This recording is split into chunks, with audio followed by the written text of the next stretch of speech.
No awkward pauses. I promised myself no awkward pauses on this episode. Welcome to the show, everybody. It is cut down day, and there is a lot to talk about. Lofa has not even looked at the lists, so this will be his actual instant live reaction caught here. Welcome to the all day show, everybody. Lofa, then let me just right off the bat, I got the list here of the waived, and let me just get your instant reaction then. Just some names. Michael Barrett. Well, my instant reaction to anybody being waived is, sad, right? And with Barrett in particular, I mean, just got here. I hadn't seen his film.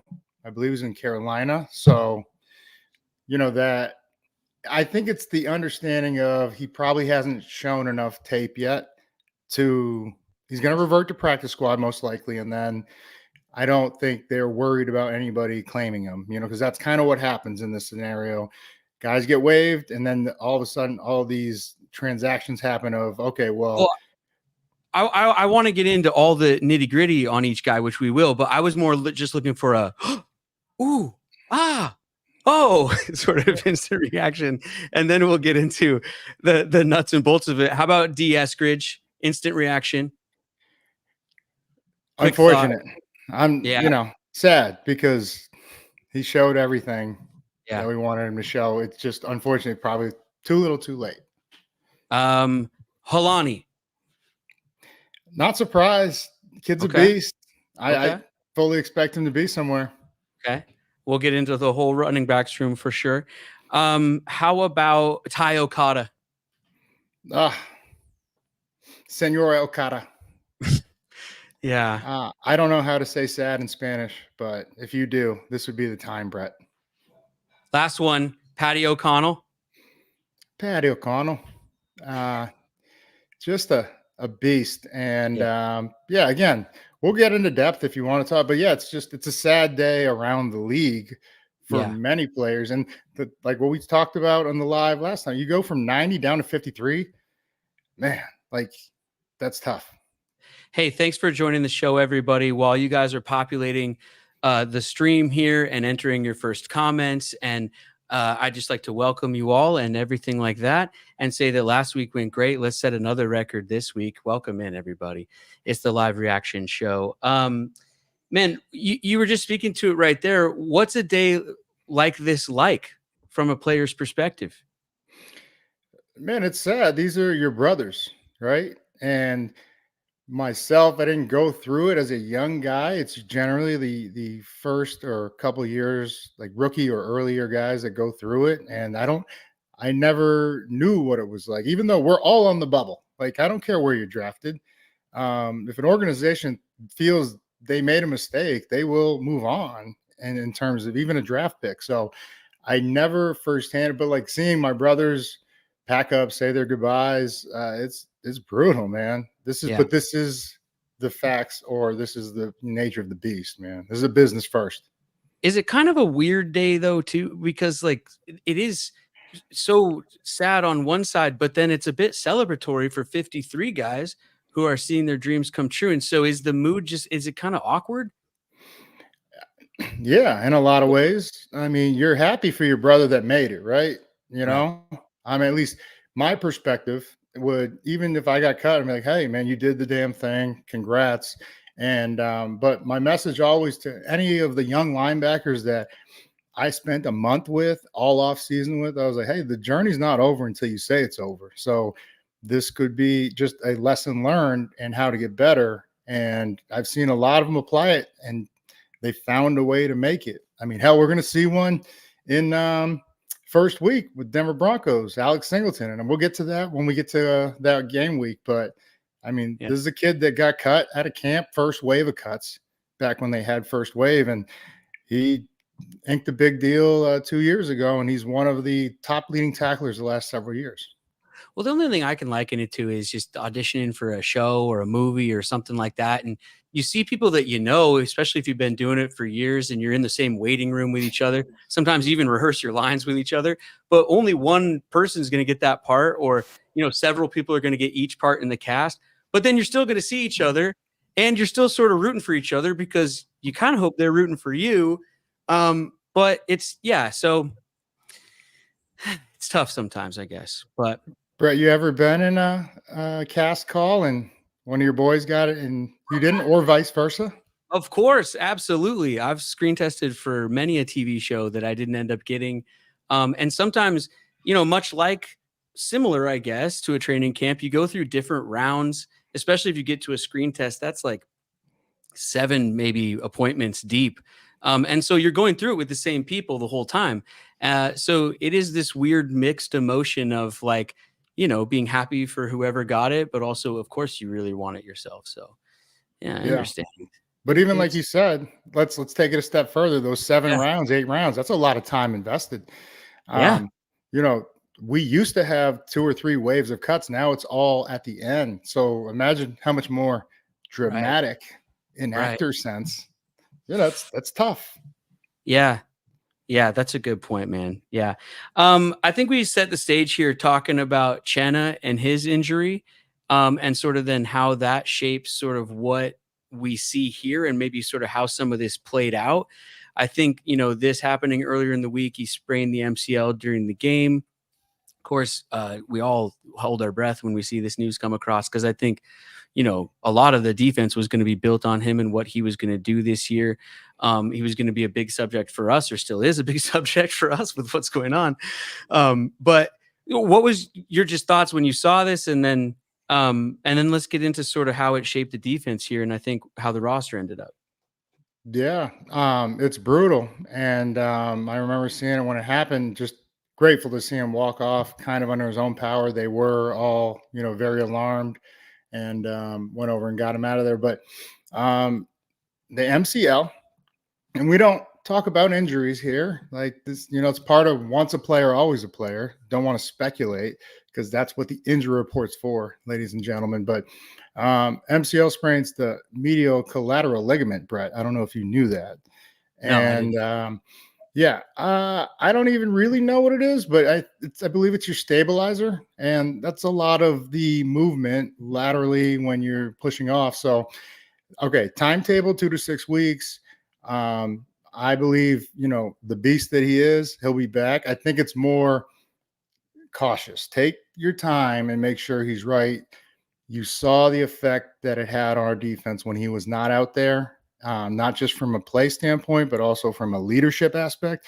So, I fully expect them to give him time to say, hey, he's right. And I just hope he doesn't rush it, because he is that big of a piece going forward. But this is also why I said, hey, you can never have enough rushers, right? A lot of people were making fun of me on the live when DT left. Okay, you were right. But I guess we both were, because you said DT was on his way out. I didn't want to believe it, because you can never have enough rushers. And then we find ourselves in this position, and you can't tell the future. No. Are you saying me, by the way, or are you saying the listeners? I said a lot of. I got some vicious text messages calling me a loser, calling me dumb, which they might be right, but I was just saying we don't know how it's going to unfold, right? What does it say though that Uchenna doesn't go to the injured reserve? He's on the active roster. So it's not. Yeah, depending on the severity of the sprain, it's usually grade 1, 2, and 3, and like 3 and beyond is like a full tear. Which, that takes some time to heal. But with this 2 to 6 week timetable, I would be cautious on this, just because he's that big of a piece of the puzzle of what we want to do. You guys fill up your questions, fill up your comments. If you got comments, especially about what we're saying, opinion, throw that in there and we can get to it when we open it up a little bit later in the show. But let's just stick with the defensive side of the ball here, and go through it here with him being on the active roster, which a couple of days ago it looked like, and people were speculating that it could be the IR and then, miss the first 4 games, but it's not. But but then you get to some of the cuts. And so I'm just kind of wondering what this says to you about the rest of the team when you look at the cuts and what happened there, especially when it comes to pass rush. So Sheriff doesn't make the cut here. They waived him, and of course, after the last game he had, we were all rooting for him. Pass rush, 3 sacks in the preseason, 2 in the final game alone. So, first of all, your reaction to that, but then also, I mean, what do you think that means pertaining to Uchenna? I mean, maybe his injury is not so bad then. Well, the trade with Tennessee kind of, I think, was a move to ensure a veteran comes in and, understanding Travis of Gibson. scheme. Yes. And so I think that's kind of what they did. So not completely surprised about the move. I think maybe the DT move a week or two earlier was due to they saw promise in Sheriff. But right now, this, like I said, we're going into live games, right? Games that count. And so this is not time for speculation of what potential a kid has for the team. It's like, we'll get to that when we know. Right now, he put together a hell of a preseason, and they made the appropriate move to at least in the near term figure out a solution. They had him listed as rush in the depth chart before this, so that's why I started with there. They also cut Nelson Caesar and keep Boye Mafe and Draymond Jones there at that position, the rush position. Yeah. Who played the rush while you were there? All of us, or at least the first year I got there, we led the league in sacks. Fun fact, in history, probably now these days, led the league in sacks. I believe it was 54, and I don't think we had one guy over double digits. Rocky Bernard paced us with 9.5. Leroy Hill 8.5. Grant Wistrom 7 or 8. Bryce Fisher 7. I had 4.5. And there's several other. So it was a total team effort. So just brings to my point, especially with a guy like McDonald, pressure and sacks can be manufactured. It doesn't have to just come from one source. So okay. Well, more of that source though that made the 53 man. You got Nwosu, Draymond Jones, Mafe, Derek Hall, and then Travis Gibson there at outside linebacker or rush or whatever they are calling it. Inside linebacker. Shall we talk? Let's talk about who made the 53. Tyrell Dodson, Baker, Tyrus Knight, and Drake Thomas. So there's your linebackers. That's where I wanted to start. And, give me your thoughts on those guys that made the 53. And then I guess we could go to the guys that didn't. Yeah, it's a strong linebacking core right there. Just all of them. When I think about each player individually, Baker, Dodson, so well-rounded. Tyrese Knight, we're going to get that name right one of these days, Brett. And Drake Thomas, which is a name that I think a lot of people aren't familiar with because we got him, I believe he was out of Vegas originally via NC State, if my memory serves me correct. But they're equally adept in rushing the passer, stopping the run, and also coverage. So no weakness, which that's a real strength that's, underappreciated when you're talking about how do you attack them as a unit. And but that's typically what they do. 4, 5, maybe you might keep in a 3-4 scheme or system. But I'm not surprised by these names and who's staying. That's 10 linebackers. No, sorry, 9 linebackers on the roster there. Can we start Tyrese Knight jar then? And maybe? Yeah, go ahead and put another $1 in, bud. Because I swear I keep trying one or the other, and I'm never correct on it. But if the money's going to go to charity, I'm all for it or something. We'll have to just do it. I don't know. I feel like I keep switching back and forth, but never get it quite right. Guys that are waived, John Radigan. That one kind of jumped out at me there. Ratty looked great. I feel like this, whether it's scheme or fit or the understanding of the defense, because it can take a year or 2, even 3 for a guy to really find confidence. That's all we're talking about in the scheme and play style. But yeah, it's a very downhill attacking scheme, and it fits this guy's just DNA. Like he's going after and getting it. And so I thought he put out a lot of great tape, even in coverage. He almost picked off a stick route. I think that was Tennessee. Just I was impressed with the strides he made, and he's got a ton of upside and value on special teams. But it's a numbers game, man. That's what's so tough about this thing.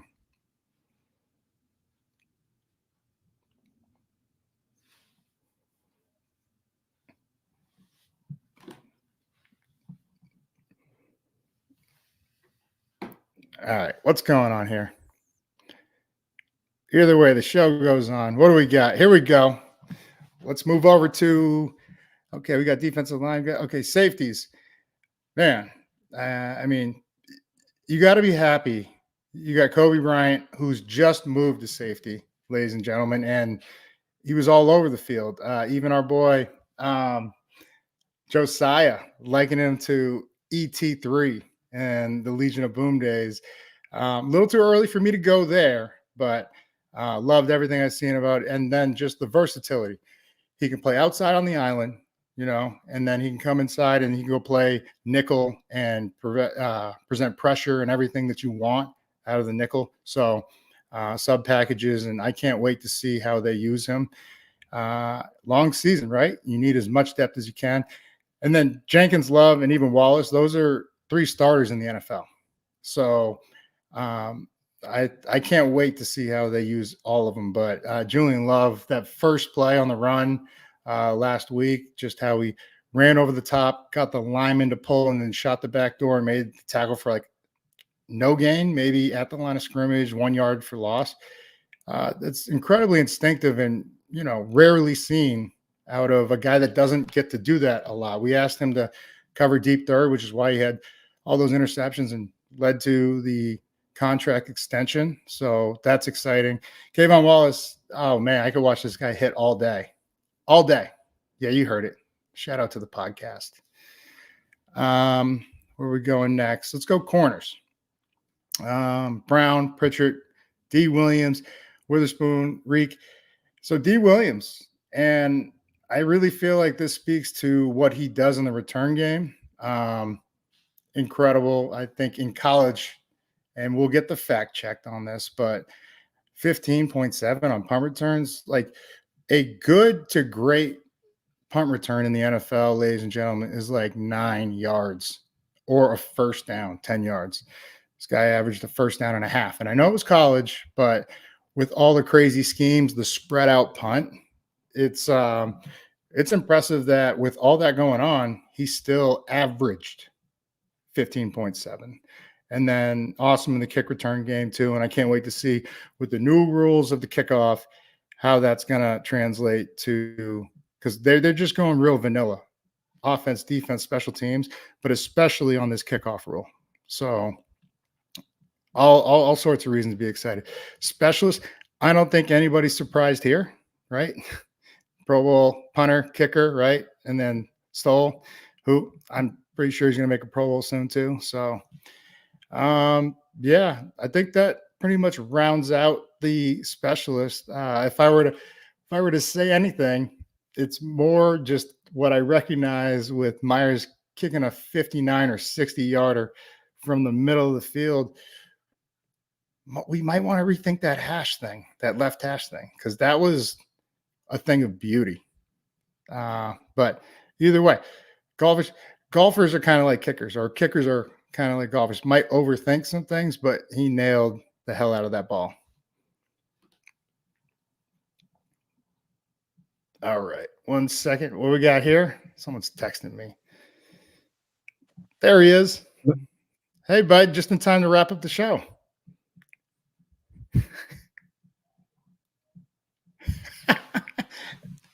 Your hair looks great, though. It's something I'm missing.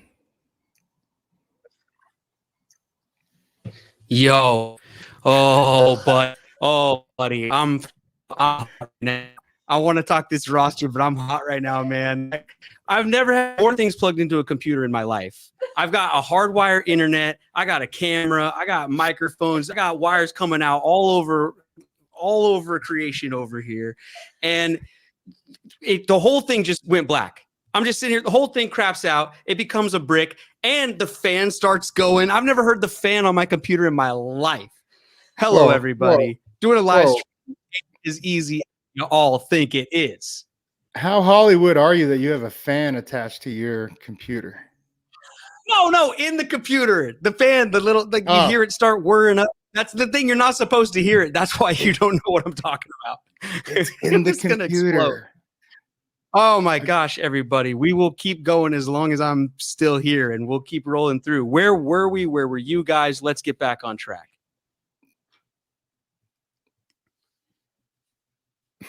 We got to the rest of the team and my observations, but we can revisit them. The entire team? Well, the show goes on, Brett. All right. Oh, if there's anything you know in Hollywood, there really wasn't surprises though, other than D. Williams. D. Williams. So you got one of your D's, right? Okay. Yeah. Oh, yeah. Surprise. Yes. Okay. Yeah. Well, all right. I hope that part of the show is very interesting. I'm sure everybody loved it. So the surprise, Eskridge, which we talked about, but yeah. I just said what D. Williams showed in the return game and then referenced his college stats and everything. He's special back there, right? And special teams is an element of the game that a lot of people don't pay any mind to until, you know what? When you don't do your job, everybody notices, right? And so he looked great, made good decisions back there. There's maybe one punt that he should have fielded right away rather than let it bounce, but he knows that. It was the only one that he didn't gain like 10 yards on. But so more as, a position player, we'll see how that goes. Cause like in order to keep him, then I think because we kept Pritchard, so then you'd have to James, which is a draft pick, DJ James, right? One of the guys from Auburn. Yep. And, I don't think it was anything that he did wrong or anything. It's just the need was special teams. And they saw a dynamic returner that they have promised. They have promising, right? Also, Artie Burns, a veteran terminated one, which I don't know what that distinction is, but. Well, and here's the thing everybody has to keep in mind. Here, let me go to Artie Burns first. I know you hate when I jump around. I was going to get to it. So Artie, I can stay with you. He's this is his 7th or 8th year. I think original first-round pick of the Steelers. So it's usually when you get to that point in your career, like decisions are made for the betterment of the team in terms of they could always bring Artie back after a certain date, like Wednesday or Thursday. So tomorrow or Thursday. And then there's something to do with the contracts that I don't know. I don't understand, but it's structured better for the team and the organization. And especially if a guy like myself has had injury, like we saw a lot of this kind of start to happen after the lockout back in 2011. Yeah, 13 years ago. So I think it's just like strategically better suited for the organization than it is more of a numbers game. Marquise Player was another one. Marquise Player was another one that had the same distinction. Man, he looked great. And so just so many big hits, and that's what I spoke to about Wallace too. And then I'm excited about the promise of Kobe Bryant, like a guy new to the position, finally out there getting live reps and everything. Yep. He's always around the ball. There's something to be said about a guy that's just instinctive like that. And they find themselves in the alley getting the tip ball or breaking up a pass, big hit. And even his finish on the miscommunicated coverage last week, he went over the top, still got to the guy with bad intentions. And it was a forced fumble. Doesn't go down always. Sometimes we have to fight for these things, ladies and gentlemen. That's how brutal it is for these numbers. But he knocked the ball out of the guy's hands, which is a forced fumble, regardless if nobody recovers it, just goes down as forced fumble. Those are crucial stats when you come back to the table for negotiating. Oh, hell yeah. Those are the stats that are fun to look at. And Right. when you see guys doing well in those ones. What I mean, PUP, let's see, Jarek Reed, PUP. I'm catching up. I don't want to be, just going over stuff you No, guys already I chatted didn't. I didn't talk about. I didn't talk about Jarek. So Okay, go ahead. just tough kid, and he was starting to get some meaningful snaps and put into different coverage packages and blitz like he's that versatile as a weapon. So yeah, this is definitely a guy. Got to get him healthy, and once he's ready, I mean, there's a role for him with everything that McDonald likes to do. Again, like the more I look at all the pieces that we've kind of collected, it's nobody has a weakness. All right, so if no one has a true weakness, they're just all well-rounded guys. Like, how do you attack that? Because instinctively they're on point. Well, the only thing that has me not even like worried or anything, just my question is just to the depth, because we were, all through preseason just talking about a lot of these guys who ended up getting waived today as like great depth, and we love the depth and all this kind of stuff. And then I see a lot of their names ending up on, the waiver list. So what happened to our depth? Did we give away our depth? Are we thin now? Because that's not exciting. No, we have starters at two positions, at every position too deep. Is Just how I weren't see playing it. in the preseason. So, like, you Yeah. can't. Okay. Yeah, we have 90 guys, and could I say? Then they're more ready to go than I thought they would be, which is great. Yeah, exactly. So it's like you can't keep 90 guys. When I talked about depth, I meant too deep. Yeah. Mm-hmm. No, I got you. All right. I just, maybe this preseason was a little different than some of the past, like where because the starters played so little, we really, really got to know the names of some of these other guys. And so maybe that it just feels a bit different this year for some reason. I don't know. Abraham Lucas switching sides of the ball. That's another PUP currently. Did you see that? Yeah, because we hadn't seen him, so I'd assumed that. So hopefully he just gets healthy. And this is along the lines of something I've experienced, something we saw with Dee Eskridge, right? Even Kobe Bryant. Like you hit a string of bad luck, and your body is everything. Availability is the best ability, right? And it's a tough situation when you can't be out there, not even because there's levels of this, right? Like anything. So there's a level of like, oh, I'm, one of the best at my position in the world, right? And that's not, I didn't crown myself, or anybody doesn't do that themselves.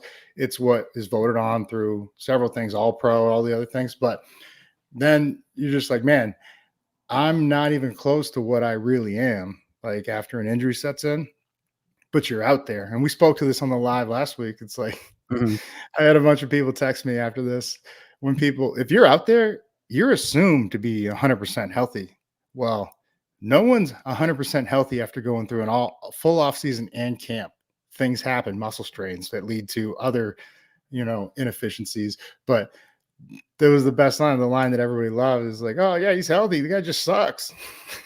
Like, and that's, can you liken that to anything in your line of work, Brett? Like, maybe we get people that suck on that all the time. there's plenty of bad actors out there, man. Right? So, but you're healthy though, right? So it's like, right. I can't even do my job the way I'm accustomed to doing it and to the level that I know. Sure. And then you go a step lower, which is like, I can't even be on the field. And so it's just like even more like depressing. And did you have a flu game? Ironically, it was the best game of my life. Right. Yeah. So yeah, Philadelphia. I was, worried about the torn oblique that I suffered the week before, which is usually a 2 to 4 week, injury. And we gutted out a win, literally, against the Rams. And then, so I didn't practice all week, and we get to Philly, and we need one more game to clinch a playoff spot. And I remember Holmgren, he's like, you guys haven't done shit yet. You haven't done anything. We don't have a playoff spot. These guys are the only ones keeping us from it. Go out there. Like 10 of us get the flu. And so I go out there and go to warmups, and usually me, Leroy, and Julian are talking trash to the other team, and someone just talks shit to me because I wasn't playing at that point. I was kind of like just pretty much they were like, hey, let's just make them think you're playing. Just, tactics, right? Strategy. Sure. And I just turned around and I said, hey, man, fuck you. I'm playing today, to the fan. And but I didn't keep my word. I said, I'm going to score in this end zone. I'm going to throw the ball over your head. I went with two of my – well, you got to be a man of your word. How specific that is. That's awesome. There was a 51 jersey. I got the first pick, and I got knocked out by Sean Andrews at like the 5 or the 7, and I ran by and I still threw it over his head just to prove a point, right? But yeah, that was the 3-pick game. But yeah, I had the flu, and like that was I thought I was dying the next day. But hey, still won, and we clinched the playoff spot. Hey, as you look at the roster on defense, let's stick with the defense, and you look at who they kept, who they waived. What does that say to you about how they're going to play, or how they're building this thing? Speaks to what's going to happen on the field. Yeah, look at that. Look at those names, just stacked. Hankins, Murphy, Reed, Williams, Miles, Mike Morris. Let's go to the defensive line here. Yeah, you want to, that's, and I'll say it until the day I die, ladies and gentlemen, the trenches is where the battle is won. And, that's a very solid D line right there. And like I said, speaks to depth, right? And a lot of these guys are interchangeable. Leonard Williams can play up and down that whole line. Jaron Reed, up and down that whole line. Murphy, probably more inside, but with his speed and get off and strength, you could move him out wide, and just tell him, hey, just run through that guy, kind of like Red Bryant used to do, even though they're proportionally way different, right? Well, they got to stop the run. There's no question about it. They had trouble stopping the run. That was the biggest thing for me, and look at those names. Well, yeah, you interviewed Hankins with me. Right. Was that somebody that looks like he could stop the run? He even said it himself. He's like, I'm here to stop the run. But he has the ability to rush the passer and just get that big guy going forward, and you're in trouble as an offense. Yeah. Who they waived, who are they going to be able to sneak through, you think? Who are you hoping they can sneak through? There's several guys off the top of my mind. Okada, like those guys. I just feel like those are real, true, passionate effort, grit guys. And again, they're just very solid. Let me think. Who else? Actually, do we have that graphic? That'd be great. Show me who they waived. Because again, Brett, this is a live reaction. I don't know if you know that. For me, I didn't look at any of this. Check marks and stuff. Look at this. I've got it all for me, but I can't send it to you through the computer. But we have a list. You can try to figure that out. Yeah, Radigan, Radigan for sure. He was always awesome on special teams. And I think he really put it together, and the game slowed down in this system to be, that. The Chargers where they were backed up and he shot the gap and he almost had a safety. It's easy to see that play. It's hard to have the courage to take that play, knowing if you miss, you vacate a gap, and that's all of a sudden, even if they get 5 yards, they have breathing room, and it changes everything. The decision their offensive coordinator makes, the decision our defensive coordinator makes, it can change everything that quickly. And just proud of all these guys. There's not one single guy that I wouldn't love to have back. It's just, this is the tough duties of, the nature of the beast. Tough decisions have to be made. Offense, switch sides. Let's go to offense. As we get into the Q&A and you guys are loading the comments, and we'll get to all of those coming up. I'm sure we'll be dipping back and forth between offense and defense, so there's plenty more to get to there. But let's switch gears here a little bit. Offense. Right away, the names I got circled: Cody White, as far as being waived. Eskridge, we talked about. I was rooting for him, but I totally kind of understand, and all the reasons that we talked about and everything like that. And honestly, I'm excited to see him rip it up for some other team and be returning punts, and I'll be rooting for him over there. But his time here runs out. Any other name? I mean, who jumped off here surprise wise for you? Or have you read them yet? Am I reading them to you for the first time? It's a live reaction, brother. So okay, here we go. I didn't know if while my internet was down, we went through it. Here we go. So Dee Eskridge. I think we hit on it before. It's for me, it felt like too little too late. And it's unfortunate. You see the guy get healthy and you see exactly why we took him in the second round. So much versatility, so much speed. Very few times is a guy both dynamic, laterally, and then has the jets to turn it on. I felt bad for that poor safety that was chasing him, that just looked like he was going to pull a hamstring, and D was just coasting. He just looked like he was floating out there. So he'll land somewhere for sure. There's just too much promise and potential if he stays healthy. Yep. Cody White. We'll do receivers first. Cody White was waived. Talented guy getting open. I mean, the first game, there was that pass over the middle. Beautiful. We saw some great stuff out when we were visiting camp, but yeah, no, it looked great. That 74-yarder called back. Even though it got called back, the entire league saw that. The separation, the just, spatial awareness, and just, soft hands, and then, top end speed.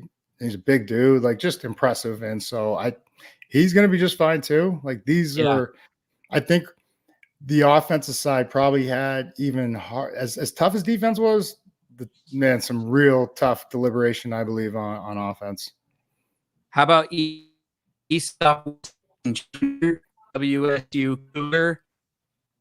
That's one that a lot of 12s were rooting for, especially online. I think that's one that a lot of people are going to take hard. People voting for him for season MVP all the way around online. So, I mean, it's a crowded room. Tough decisions had to be made. On the live, just last week, I said it a few days ago. I fully expected him to make it.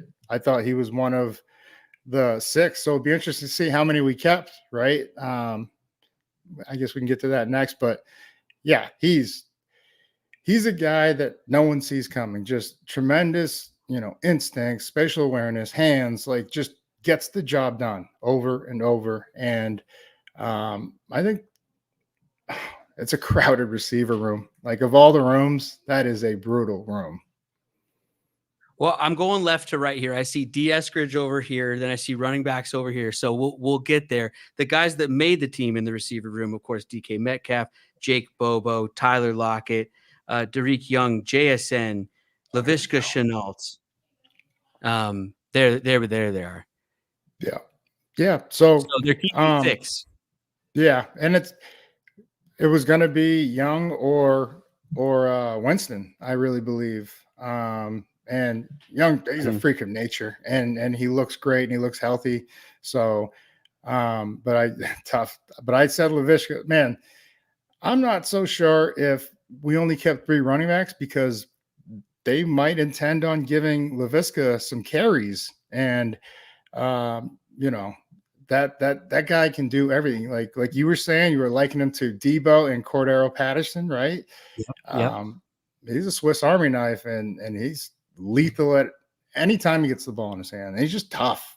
I bet you he would have been a phenomenal safety too. How about the running backs then, working left to right again? Zach Charbonnet, Kenny McIntosh, Kenneth Walker, and of course George Helani, who we touched on at the beginning, they waive. Yeah. I fully expect Helani to be somewhere after what he exhibited in preseason. But yeah, this is this is awesome with these guys. Sharps, what K9, can't wait to see what he does. The offensive line was open up a lot of holes, and Kenny McIntosh, who really got the majority of the carries, he showed you why he's special: speed, power, vision. It was awesome to see. So can't wait till Sharps and K9. But I could see Kenny McIntosh picking up a role in this offense, not just third down back, but when someone gets tired, hey, get out there and get a couple carries. Yeah, I'm super excited about McIntosh. I mean, he was my MVP of the preseason. So love that there. But again, the question of depth, some of these guys get injured. Charbonnet, he's been injured before. And so I worry about the depth a little bit, but they obviously have to get to a certain number. Helani, though, and we talked about it last time, just put down great tape. I mean, he's fast. I don't, do you think he sneaks through? No, absolutely not. I'm just being honest here, man. Like, I know, I got you. Runs hard. No, let me stay on this. Runs hard, great vision, power, balance. His first touchdown was a belly, which you're supposed to be C gap to C gap, which is inside those gaps inside. Bounced it all the way to the edge and had the speed to outrun the angle of somebody. So it's like, that's rare. And then the balance he had and strength running through tackles, and then soft hands, no weakness. Do you see a pattern here? Look at every single guy we have. They are very well balanced, and maybe somebody else or an organization might not regard them as special in any facet, but how do you attack someone with no weakness? Good luck. That's all I have to say. How about tight ends? Good luck. Tight ends. They keep Barner, Brown, Fant, and of course Russell Mania. I'm so stoked that they kept this guy. But okay, so start top to bottom. Fant, Farrell Brown. They Fant, phenomenal athlete. Brown they brought in, and he looks the part. Barner, 4th round pick, and he's looked way more athletic.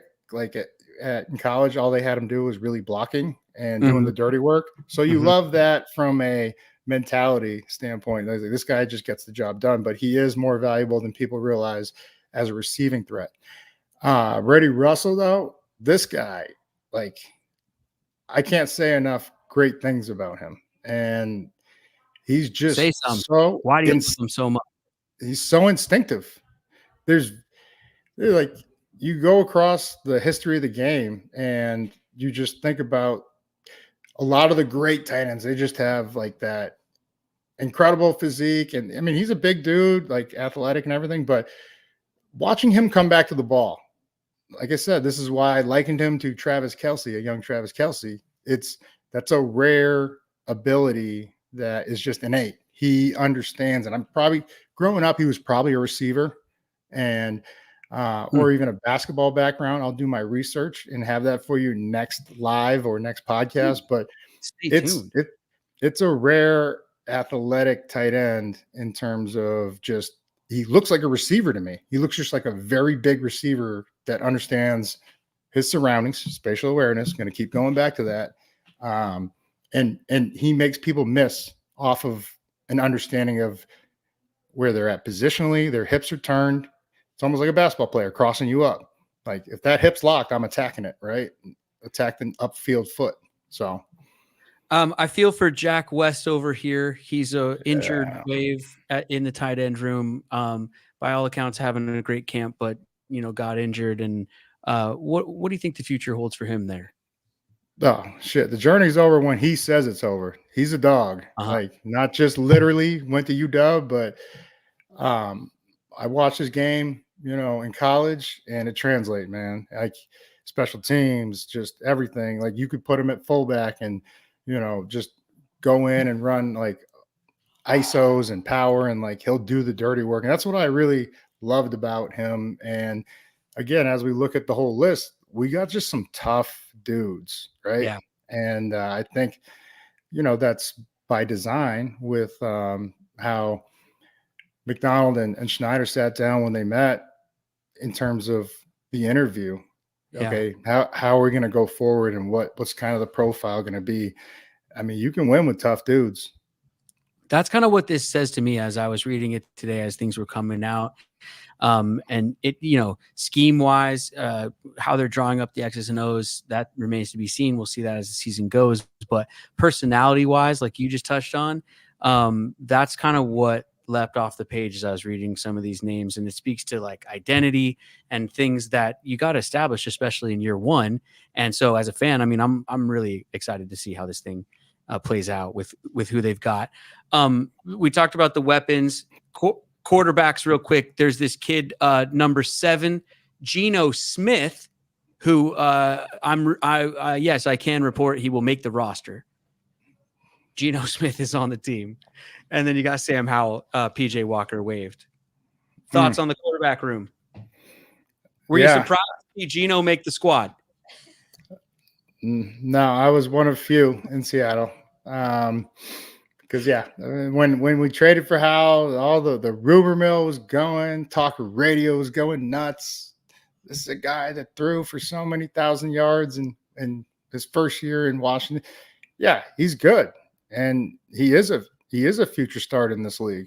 I mean, he's better than a lot of probably current starters in this league, but just happens that the guy in front of him is better, and it's no knock on him.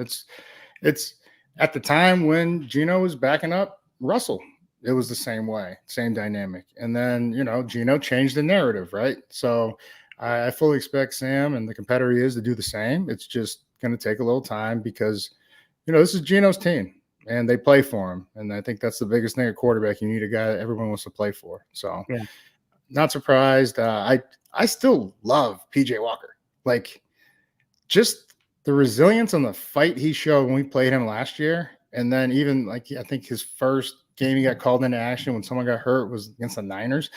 It was a Niner team that was like steaming hot, right? And he played well enough. Yeah, he played well enough to win. So, beat the Niners. Hey, how's he going to use these weapons then for Geno? He's got these weapons. I think he's going to throw the ball to them, Brett. He's just going to fly it to them like it's a Delta just going on a trip. Hey, there's a sponsor reference. Delta, everybody. Sign up for 12 status. Yeah, man. I'm just excited to see him get after it here with the new offense, with actual game planning, right? Because, check your broadcaster bingo. They don't, plan in the preseason or whatever. But here's what I will tell you, Brett. You can't scheme your way to a championship. You better have fucking dogs. Yeah, or you're in trouble. And we got dogs at every position. Yeah, nice. How about the trenches, though? Offensive line, let's round it out on the offensive side of the ball. Anthony Bradford, Charles Cross, George Fant, Forsythe, Haynes, Jarrell, Lamea, Olu, and then Sundell, Tomlinson, and Connor Williams. Yeah, is that 11? I mean, that's a lot.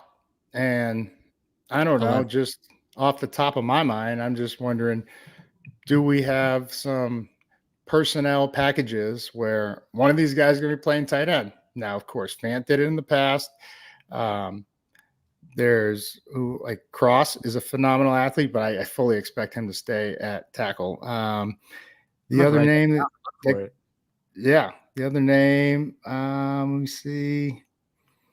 I don't know, but so the Green Bay Packers back in my day, they used to keep, a ton of offensive linemen, and one or two of them, even though they weren't receiving threats, they would run what's called jumbo package, and they would just trot out, 2 receivers and then 2 O linemen as tight ends, and they had report eligible, right? And then they would just run the ball, down your throat. Like, they're just like, we're not hiding what we're doing. And I just wonder if some of that strategy is in play here with keeping 11. I feel like 9 is usually the key number.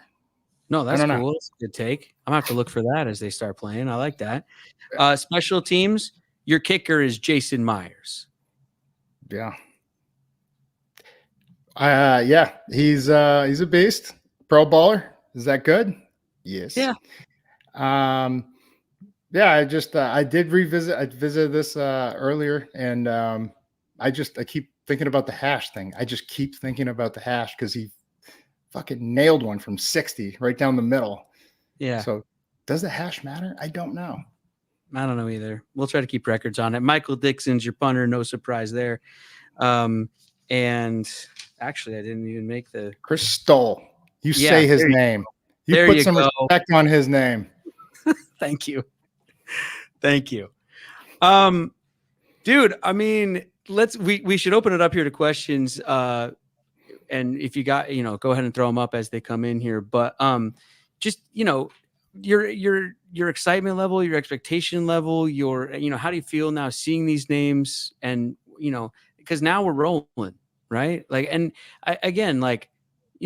bittersweet day in a lot of ways, but a lot of guys celebrating, and once the high fives are over, the real work begins, right? Yeah. And I mean, just part of being a part of a winning organization is, okay, you went in here and you competed against the best. And so, like, yeah, it's bittersweet that you might not be on the final. The first rosters that are just plucked from and zapped are the winners, right?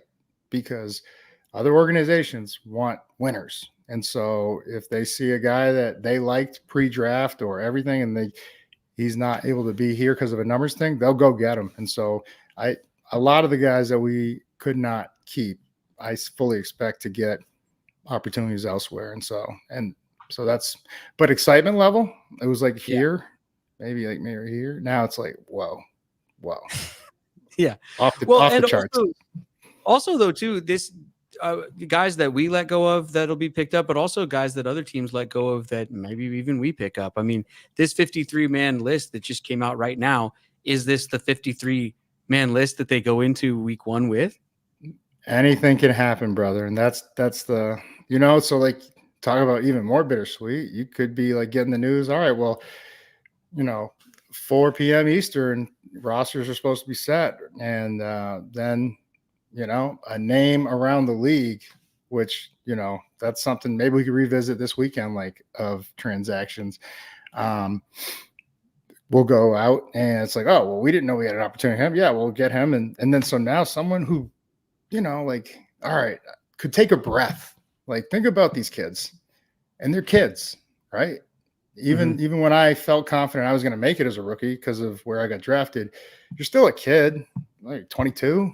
And so, the realization, because I've seen it happen, of a guy like, okay, I made it, and then he gets the text the next day, is just like, man. But the best, they get that news, they set their focus, they go to work, and they just go kick ass. I mean, that's just what the fuck you got to do. Some news from around the league. Let's see here. Odell Beckham to begin on the PUP list for the Dolphins. Interesting. Yeah. Packers placed A.J. Dillon on season-ending injury reserve. Oh, that's big news there. Yeah, real tough. Poor guy. Chiefs waiving Kadarius Toney. And in a corresponding move, they signed Juju, right? Oh, yeah. Yep. Yeah. So, I mean, that's unfortunate timing for Kadarius Toney, who, again, freak athlete. And he had some big plays for them down the stretch and then into the Super Bowl win they had last year. So, poor guy. I think he's got 2 Super Bowls now, though. So, I mean, he's doing okay. Want to keep looking through some news here as we? I'm just over here thinking about perspective, and I wish I had 1 Super Bowl. Me too, man. Me too. Okay. Cardinals released quarterback Desmond Ridder after the trade. That's a few years ago. He got thrown into the fire. I think he just needs a little more time. Oh, we got a question. Oh, go ahead. O-line, team engine car. It's a limiting factor no matter how great the wheels, bells, whistles, or even driver. Wow, you put a lot of thought into this, brother. This is Isaac, 12 for life, Lipnick. You can only go so far as or fast as the O-line allows. Love keeping 11 O-linemen. Go Hawks. Yeah. I mean, a couple of them were draft picks. Haynes looked pretty damn good. Confident in all the starters. It's just the ability to stay healthy was the only limiting factor when we turn in terms of like what has kind of slowed us down, to use your analogy, Isaac, is, we just needed everybody healthy. I mean, last year, first 2 weeks, we lost both of our starting tackles, right? Our pets' heads are falling off. Yeah, that's for me, it's the consistency, right? They have to be together. I think we've had 8 or 9 different starting centers in the last 10 years. The combo is constantly switching. We need some consistency in the O-line. Hopefully this is. There was no continuity. So Gino doesn't know how much time he's going to have. And then the run game suffers. So spot on, Isaac, 12 for life, Lipnick. F&A, man, you said it. Adam _ the Island Sun. Lofa, what's the biggest difference you see from this team as a whole now from what you've seen the last 4 or 5? Big fan. Go Hawks. Adam, I'm a big fan of yours. So is Brett. Hell yeah. Hell yeah. Biggest difference, and I know it's just preseason, but the communication, just defensively, right? Because we've had pretty awesome offenses and could score, but it was more, how do we get off the field on third down? How do we, and like the numbers of 3 and outs, I don't even know on the best defensive 5 played in, did we have this many 3 and outs in just the preseason, right? Yeah. And we're talking about veterans that played together for a couple of years. These are so many guys, and some of which are not even here, that we're all on the same page. So when I said that the coaches get my true MVP, to get 11 guys on the same page in this amount of time, all a bunch of guys that are young, maybe not familiar with your scheme, it just speaks to the level of teaching. I can't even fathom it. I want to just go in there and learn. Yeah. For me, it's the attitude that they're coming with and the tackling. It just looks different while you watch the preseason games. It looked different in game number 1. And I remember we talked after the Chargers game, could they sustain it? Looked consistent, even though I don't think the Browns score reflected the energy that we were seeing and all that. But that's what looks different to me, as the attitude. And we'll see what happens scheme wise. Just a clean operation, right? Yeah. And I mean, the secondary too. The secondary is really where I'm looking this season. I mean, they really, Yeah. And just like Brett's saying, Adam, Baltimore secondary was doing under Matt. That's what I was just going there, Brett. So, Adam, like, you go back and watch, if you have these games, recorded, there's nowhere to throw and there's nowhere to run. And again, I don't want to sound like a broken record. If every single guy, every cog in the wheel doesn't have a weakness, where do you attack? Because strategically, my mind, if I were ever preparing for team, I was like, oh, well, shit, they're like last in run. I'm going to run it until they stop, right? Common sense, right? Attack the weakness. Yeah. No, I saw you on Twitter. You were like, would you rather have a high-flying offense or a shutdown defense? Shutdown defense all day. Defense wins championships. Plus, in the NFL, defense can score points. So what do we even need an offense for sometimes? You know what I mean? Well, I don't know. I mean, I forgot I typed that. But I did have the number 1 offense when I came into the league as a rookie, and it made life very easy. Well, I'll tell you what. We had an opportunistic defense. Yeah. Well, wait, what? Sorry, go ahead. Nothing. So we had an opportunistic defense. We took the ball away at an alarming rate. Mm-hmm. And couple that with such a good offense. Yeah. Recipe for a sick-ass team, dude. Johnny Utah. What a great comment. I cannot do that. Johnny Utah chiming in on the chat. I love this guy. Do you want to come on, give it your full go? I'm an FBI agent. You're real That's my best Blueprint Keanu. special, aren't you, Utah? Yeah, but what is Swayze follows it up? He's like, I know, man, isn't it wild? I believe that's when they're in the like, Bodie, what's wrong with you? I'm an FBI. He's like, I know, man, it's wild. We My should favorite be offering, though. Oh, God. I was gonna say we should be offering points back for youngins out there who can even tell us what that reference is. Well, they would say it's the Ozaki 8, right? The new school, which wasn't bad. The new school It point. was all guard. right. I There's enjoyed it. Right? cool stunts and stuff. Cool twist, yeah. Yeah. Just none of the magic of. You could say this name and question. Hey, Lofa, this next one comes to you from Creme de la Pants. Oh, put the French on it, huh? Yeah. Have you looked into Michael Barrett yet? And surprised to see him wave. I remember Mike Barrett very well from his days in Michigan. And I was honestly surprised he didn't, because I was helping out the Hawks back in 2023. I was surprised he didn't leave college to go to the NFL. I thought his game was that impressive. But it's up to the kid. Do they believe they're ready for it? In my case, I was like, I'm ready to get out of here. I can do this at the next level. I knew it. And you don't know if NIL played a factor or what goes on, but he has a well-rounded game, and definitely a guy that I was surprised to see waived because they traded for him, if I'm not mistaken. Yeah. But again, what I will say, creme de la pants, is that I don't think Michael Barrett has enough film on tape in the NFL to pose a threat to not revert to us in practice squad. I believe this is a prime practice squad candidate. Great name. Kind of like Johnny Utah. Johnny Utah. Johnny Utah's got to be best football player in a movie who, isn't known for playing football in the movie, really. Oh, we could debate that all day. I'm ready to take that one to, I'm just saying. Supreme Court. Is he the best? I don't know. Could be. One of the best characters, dude. You know what pisses me off? What did he was at Ohio State, right? And he beat USC in the Rose Bowl. Never happened. So well, now they don't have to worry about can two Big Ten teams play each other in the.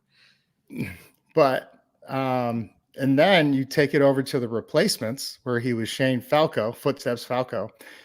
He was Ohio State quarterback then. He's got Keanu Reeves. Did he go to Ohio State? What's the love affair with Ohio State? I need to find that out. Yeah. Oh, ruler.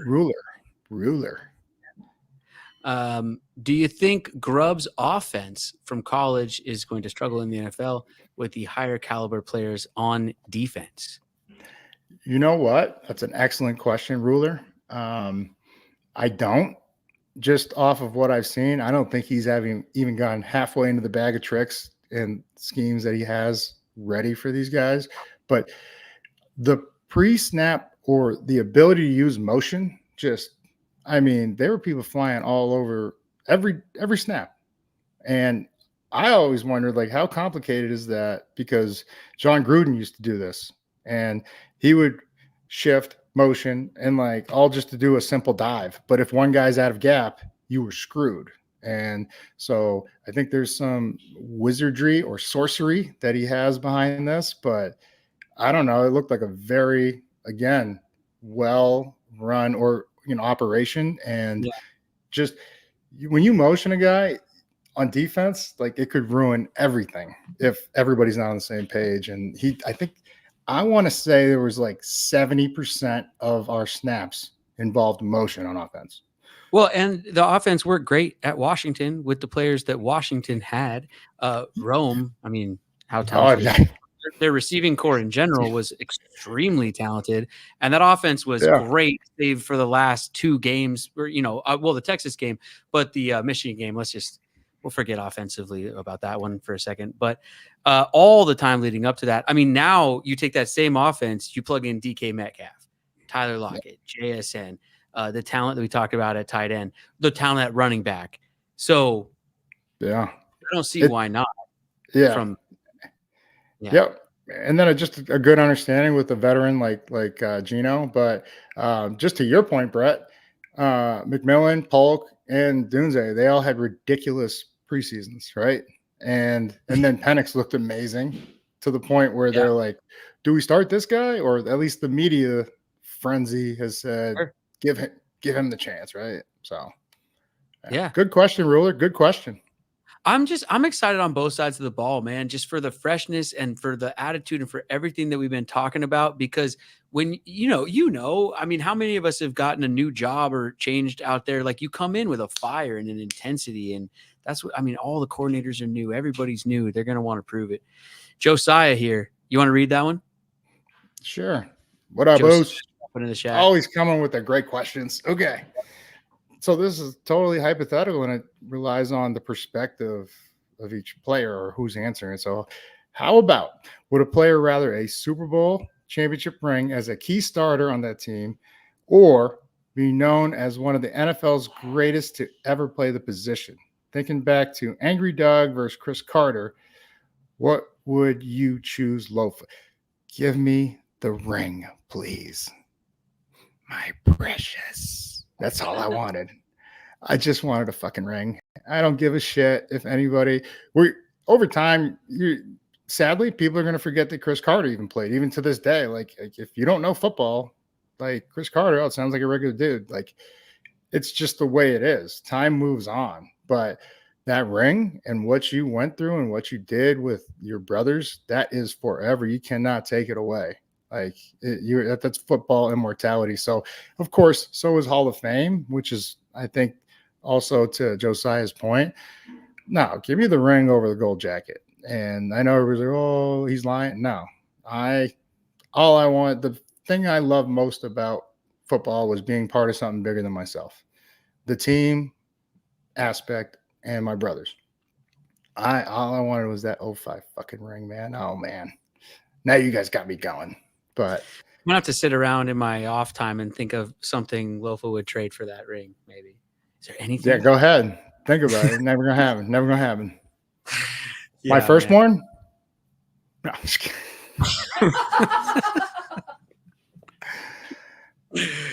Adam, the Island Sun _ the Island Sun. Honest record prediction this season, and then playoffs question mark. We talked about this on the live last time. Both of our predictions went up based on the performances in the preseason. I wonder if that's changed at all or anything based on the way the roster shook out. For me, I got them at 11 wins. I'm not going to move off of that. That should be playoffs, but we have to see what happens in the division. That's where I stand on it. I'm all in on this team. I think you go as far as these players on this roster are going to take it. You're going to go as far as the quarterback takes it. I mean, they're all going to, they got to do their thing here. It's a tough division, though. That's the thing. That's the only thing that's got me tripped up a little bit for me. Yeah, it is. But, the more I think about it, I said 11. We were in agreement on that live because we started, I think we both started at 9 or 10. And we were like, that's got to be worth, like, with what we've seen, that's got to be worth another win or two. And yeah, it is a tough division. But I just look at what's going on. No one's talking about the Rams the way they should. They should be putting respect on their name because they just added another piece in that offense with Whittingham, the rookie out of Texas, that now you got a three-headed monster. And just the way that this guy runs angry. You want to talk about Angry Doug? This guy's huge, and he runs just like Doug, like through tackles, making people miss. But you got Kupp and Puka Nacua, right, who Nacua in his first year broke all the records. What's he going to do in his second year? He's only learned more and experienced more. Cardinals have the favor of nobody talking about them at all, right? Like that's an added chip on the shoulder. But the Niners, you look at the Niners, I feel like all the distractions, not just the long seasons they've been through the last 4 or 5 years with deep playoff runs, it is more about contracts that are up. Oh, I thought you were going to say attrition and injuries. And that wears on people. But it makes them even more grumpier, Brett, is they need new contracts. And so, wait, I was thinking about this because we talked about this on the last episode. I've been meaning to ask you ever since. So if you got the Hawks and the Rams battling it out for the division, then do you have the Niners coming in third? Yeah. Yeah. They have enough talent to muster out, like eke it out, right? Just like, we got enough done, or make a strong playoff push. And then Johnny Lynch, I mean, at the deadline, he's been a wheeler and dealer. He's found ways to get creative, and so you can't put it past him. But yeah, McVay and the Rams scare me, but I'm going to say 11. Well, you said 11. Mm-hmm. I'm going to go even more optimistic. I'm going to go 12. Whoa. Just the discipline we saw, that's worth 2 or 3 more wins. And you're going to have them undefeated by the next time we talk. You never know. Never know. We take on the Niners. What is that? Week 5, week 6, October, something, second week in October, I think. It's a prime time game. Mm-hmm. Yeah. As it should be. Yeah. Ooh, yeah. Yeah. I think, we got to pull up a graphic of the schedule at some point, maybe, and go through there and sort of try to prognosticate wins and losses. There it is. Whoa. I mean, we could go for it. I mean, Broncos, come on, home opener, brand new coach, everybody's pumped. That's a win. Give me a rookie quarterback. Love it. And how about another rookie quarterback potentially, right? New England, September 15th. Drake May looked great, albeit it was against guys that aren't going to be starting in the NFL. You have to factor that in because all of New England's going crazy. They're just Drake crazy right now. But they got to start with Brissett just because the quarterback position, confidence is everything. And if you lose a kid early, it is tough to get him back. So I think we're going to see a veteran, but Brissett's probably 8 years now. He's not the most athletic that he used to be, right? So I'll take that. All right. Oh, Adam _ the Island Sun back again. My biggest fear this season is that Coach McDonald ends up being Brandon Staley. Had a lot of hype for being a defensive wizard, but it did not work. Where is that fear coming from based on what happened in the preseason? I think that's a little irrational. I think our friend Adam has been a Seahawks fan for far too long. He might need to seek some professional help. You know what I'm saying? Because I know, man, I feel you. As a Seahawks fan, it's so hard to just be nothing but optimistic and positive. And, I'm right there with you, Adam.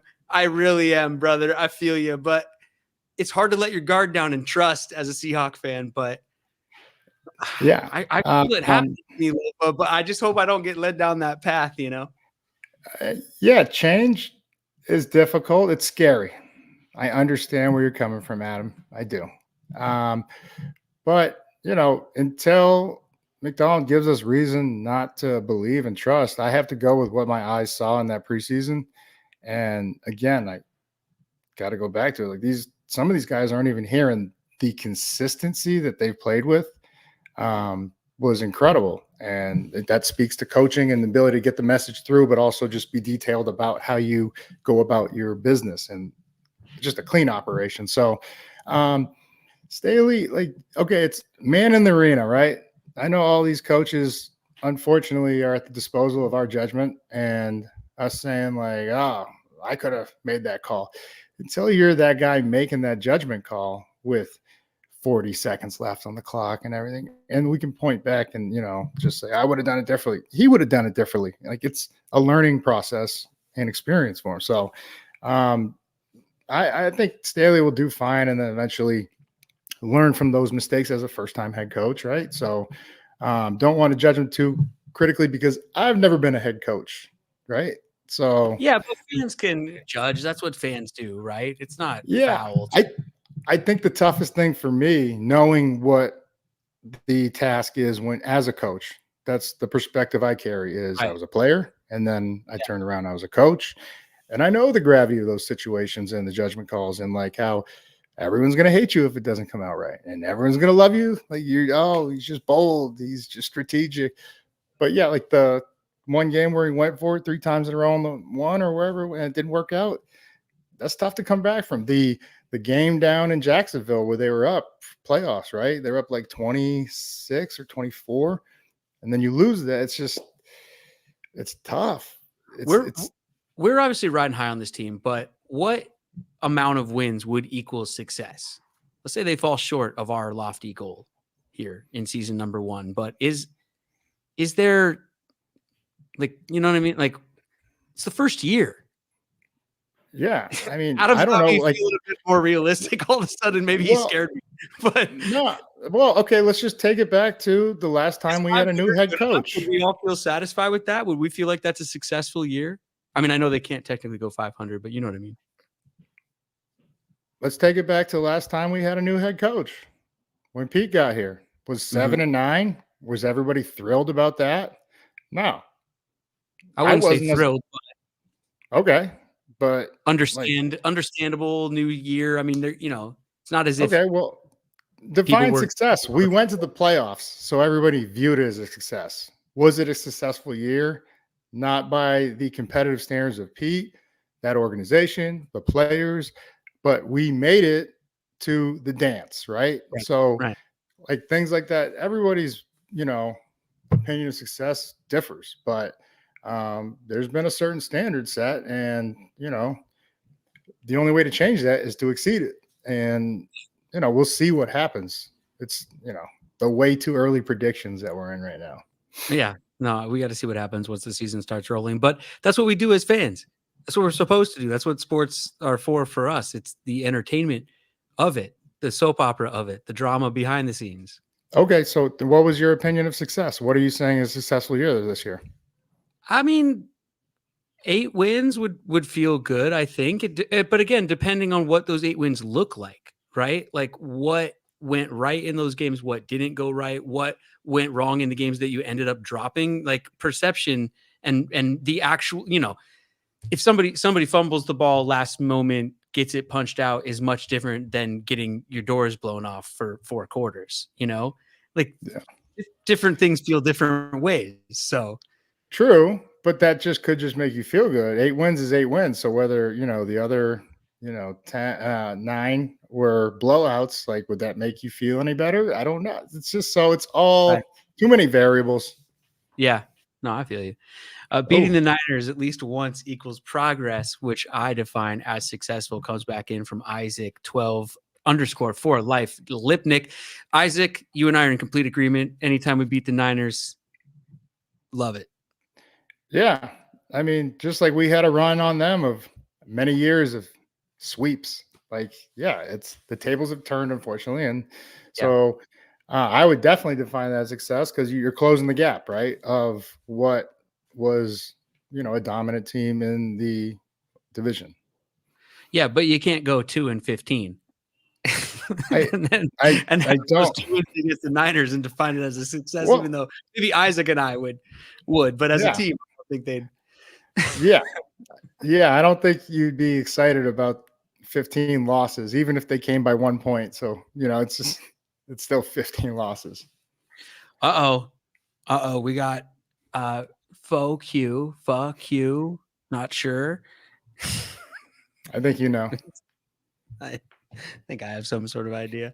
I'm just glad the D parentheses ain't never done shit for this team parentheses Eskridge is gone. I'm required to read the prompter just like Ron Burgundy. But I don't know. I don't know. I mean, I know he was injured. I'd be interested in to hear the reasoning as to why you're so happy that he's gone, maybe. But yeah, I don't know. Godolpha, like, I was rooting for him. I think he's fast. I think he's gonna make some fantasy points on some other team, to be honest with you. Yeah, no, it's, again, when I said I appreciate, it's fuck you. I'm just reading the name. I appreciate that perspective in terms of disgruntled or upset, because this is, rooting for your team is emotional. I just want to bring it back to the fact that players are human beings, and we're not trying to play like shit. Please forgive me for any time I let you down, because God knows I did. Just, you saw the excitement of all the teammates around him. All Yeah. right. If he was not a great person, just trying to bring perspective to fuck you, they would not have rallied around him for a simple touchdown, right? They would have just high fived. That told me a lot about who this kid is, right? As a person, as a teammate, as a brother. They were ecstatic. They were going nuts. And so, I'm always going to give someone the benefit of the doubt until they, show you who they truly are. But I'm excited for him, and I'm happy for him. It's going to be hard to watch him if he does become a Pro Bowl returner or player for somebody else. But from a business standpoint, as a GM or organization, it's like at some point you have to just move on. And I think that's just kind of where it got. When I said too little, too late, they love the kid, or he wouldn't have made it this long, and they believe in the kid. Totally. And I don't know Dee or anything. I've never met him, but anything I know of pro athletes and the ones that I've met over the years is that they don't want to be sitting in a training room, or they don't want to be injured and unable to play. And, the Seahawks, I mean, if he was able to play and able to get out there, he'd be out there. They don't want a guy that they spent that draft pick on not out there. So it didn't work out. I never really quite understand all the hate for certain players who it's the injuries that have kept them from the field for the most part. And then even when they are on the field, I mean, like they've had the injuries for so long, they're trying to prove it so hard. I mean, you only get the touches you get. Sometimes things just kind of go the way they go. I just don't really understand when fans got to be fantasy driven. Yeah, right. I mean, did you take him first overall? Fuck you. There were similar fans, they like Rashad Penny, sometimes through the years, like guys who were just unable to stay on the field. Yeah. They want to be out there. Yeah. Well, but then I think if we're just talking sheerly perspective, then you look at a guy like Chris Carson, right? And the love and admiration that he got is because the way he did play when he was out there, right? Right. So, in the position of the draft pick, probably, right? Later round guy. The perception is came out of nowhere. Yeah. Underdog, people's champ. And that's understandable. So people root in a bit of a different way. If you're a higher draft pick, the expectations are obviously higher, which from me too. I mean, every Seahawks fan was expecting big things and wanted big things. It didn't work out. But believe me, the player wants big things more than anybody, right? They're highly competitive. They didn't get to the NFL just to shut it down. But I appreciate that perspective. So Dee was one of the first to come sign my kids' autographs last year at the practice game. There you go. Right. From Look at that. SM Superstrat. Did I get that? Yeah. I think you did. Yeah. There you go. Thank you for sharing that. But that's that's why they went nuts, right? Went nuts for Dee. I think that's why Lumen went nuts, though. I don't think it was just the players on the field. I think a lot of people, that was cool. I mean, how often do you see a punt return, first of all? It's cool enough already. All right, we got a question. Boogaloo. Loaf, I used to watch Yo Pops Mosi run the ball at Punahou High School in the late 70s. Truly a man playing against boys, amazing player. That message means the world to me. So thank you for sharing that. Funny story. When I made the Pro Bowl, I thought I was kind of a big deal as a rookie.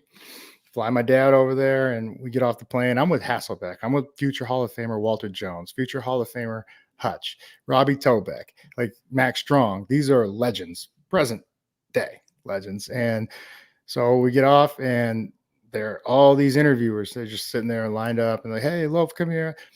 The guy's interviewing me. And he's talking to me, and he's just like looking past me. And I'm like moving over into his line of sight. Like, wow, where are you going? Like, you're moving the microphone on me. Like, what are you doing? And he's like, is that Mosi? I was like, you have got to be fucking kidding me. And the guy yells, Mosi, takes the microphone away from me, interview, and just starts interviewing my dad. And my dad just looked over and smiled. And it's like that dude from Braveheart. And he's like, it's my island. It's a great story. Appreciate you, Boogaloo. That's awesome, man. What about though looking at I want to stay there for 1 second, because what about looking at the roster and not seeing the fullback position even listed? That's a different thing from how all of us grew up.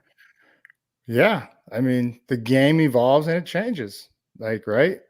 Pass has become a lot bigger focus. And so now the tight ends, well, there's only a couple that actually use the fullback position. San Fran, Miami, Baltimore. There's probably a handful of others, but those are the guys because I can, name most of their fullbacks. They're Pro Bowlers. They're the ones that are Pro Bowlers because otherwise it's an H-back, a tight end that plays fullback. And yeah, it's all comes down to scheme. And I like using a fullback because especially a guy that knows how to run, like Uchenna and San Fran. Uchenna, let's say they just have a simple lead to the left. If Uchenna, being a former tailback and tight end, that's his background. If he has an instinct to cut, it'll turn into a sway lead. So like while all of our information and tendency packets, because we get reports like that, say 90%, they'll have this little parentheses of like, 30% could cut back. And it's just like, okay, so how much can I put my trust into this report? Because it's more of a natural feel thing. Like he just remixes on the fly because the Falcons used to do that. And it just, you have to play it how you see it. You can't just calculate and say, all right, I'm just going through my original gap or else you're gashed. What would your dad say about the new kickoff? That he'd be out of a job. I mean, no fullback, no kickoff. What am I doing here? Am I just here to like bring spirits up? Like crazy times, man. So different. It's those like, and I bet you there'd be a ton of linebackers that would be great fullbacks that they're all linebackers now. Like the running backs that got big, they just were like, I'm just going to play linebacker because there's not many of those, right? I mean, even Ricard is 300 pound. He's like the juggernaut in like Marvel Comics or whatever. It's just a monster. And he was a D tackle that they converted to fullback. Johnny Utah's back. Sorry, take the. Johnny's got me. Say it. This has to be a movie quote, right? Do you know this one? Feels like a movie quote, but he's got me stumped too. He stumped the band, Johnny Utah. But the picture is on point. Oh yeah, looks great. All right, sir, now I need to know who's. I take the skin off my chicken, sir. It's got to be in the movie somewhere. No chance I've seen this. I don't know. He's got me. Wow. He's got me. It's flustered. Now I have to Google. I have to. I need to know. Like that's how my mind works. But I owe you $2, Johnny Utah. But if I've never seen this, he's saying it's Point Break. It's Point Break. Take the skin off my chicken. When? All right. I'm gonna have to see, I have a friend that is horrible at movie quotes. I'm not saying you're horrible at movie quotes, Johnny. Please don't misinterpret that. He'll send me the most randomish, like it's like the one line that no one remembers because it was so meaningless. That's like, when did he say that, Johnny? I want the answer. When did he say I take the skin off my chicken? Was that when he first met Lori Petty? Adam underscore the Adam's back. He's back. Fantasy pick DK in round 3 or JSN round 8. This is great. I wanted to mention that as we get the season rolling, I think we can do some fantasy starts and sits for people. So if you guys have those, you can start putting those in the chat when we, or if you have them now, hey, throw them in the chat, start or sit. Or draft. That's what people are going through right now. I mean, that's a lot of trust, bro. We should probably build up more rapport before we just start handing out fantasy information because I don't know if you guys know. Yeah, he'll tell you his opinion. Trust me, folks. But two-time champ. Not in our league. Two-time champ. It's been Producer Katie beat you. No, I won 3 years ago. I won the whole thing. Oh my God. Okay. I'm gonna break this down for you, Adam. So DK in the 3rd round or JSN in the 8th.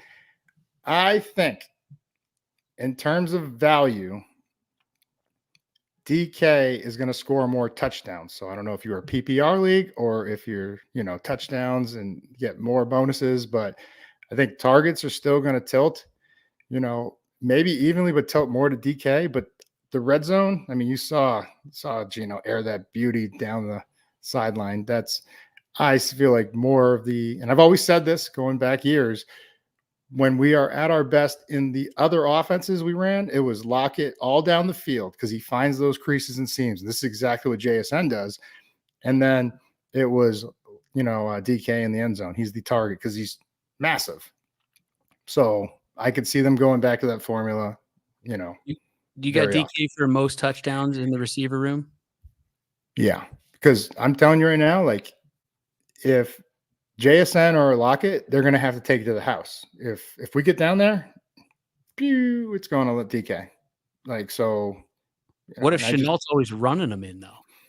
I don't. Well, it's kind of like the Hurts, Jalen Hurts, and the push. That's all right. That's a great idea and a perspective that could play a factor. But now, if they're going to reward DK because he is that much of a mismatch down there. Yeah, he's open every time. Just throw him the ball. Absolutely, he really is. Every time I go to a game, if you're watching, he's just throw it. Yeah. Wide open. We have more? I think that's about it. That's a wrap. Is that about a wrap? I want to get into all kinds of stuff with you as we go forward here. I want to get into predictions for the whole season. I want to get into things like rushing yards and passing touchdown, or not passing touchdowns, catching, receiving touchdowns, interceptions, tackles, all kinds of hypotheticals and predictions as we go forward here on the All Day Podcast. But thanks to everybody for checking us out, for tuning in today, for commenting, for bearing with me on my technical difficulties. Lofa, I climbed through the attic to put this Ethernet cable in. I am going to make sure that it works. Okay, everybody? It's hot up there. All right. I thought you got cut midstream. That's it for us, everybody. Thank you so much for listening. Check us out on the podcast app, Spotify, iTunes, all that stuff. Follow us on social media at All Day Family, all spelled out. And shout out to our sponsors, Simply Seattle, Delta, and also EpicSeats.com. You want to break us down? Go ahead. I got the last one. What should we be breaking it down to? Producer Katie, anything from the notes? Johnny Utah. He won the day. He won the day. Let's do it, everybody. On 3, great practice, everyone. Johnny Utah on 3, Johnny Utah on me. We'll be back in the regular season. Bye. 1, 2, 3. Johnny Utah.